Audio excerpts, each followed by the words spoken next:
The Vice President of the European Commission called it laughable and embarrassing that Brussels would want to resettle 1 million migrants to Europe.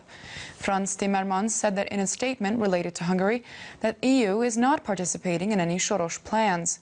Frans Timmermans is the same politician who announced last year that the EU would fine any member states that reject migration.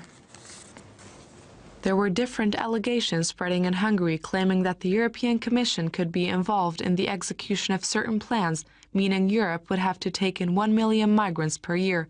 The Vice President of the European Commission began his statement on Thursday concerning Hungary. Frans Timmermans wrote, quote, "This allegation is so ludicrous that it is almost embarrassing, so the European Commission has no other choice than to talk about the issue."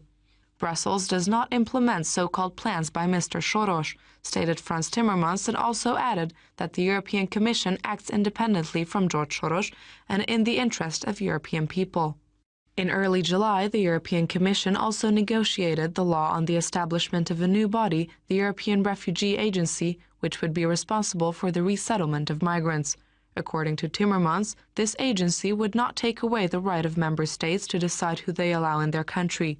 On the other hand, however, he emphasized that Hungary has been asked to take in 1,300 migrants. Benefit refugees. The idea of establishing the European Refugee Agency was also mentioned in George Soros's proposal in 2015. One of the 6 points of the proposal is for Europe to take in 1 million migrants annually.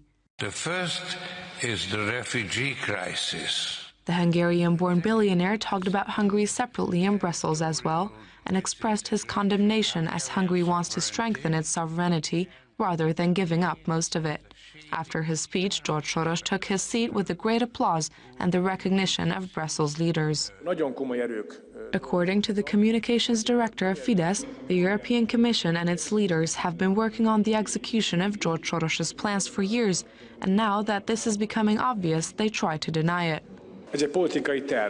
Whatever Frans Timmermans states and however he tries to deny facts, recent happenings clearly show, should we not make a firm decision on this matter, Europe will face serious danger, said Balázs Hídvégi. The politician added, Hungary's standpoint remains the same. It aims to take a stand against this false political endeavor.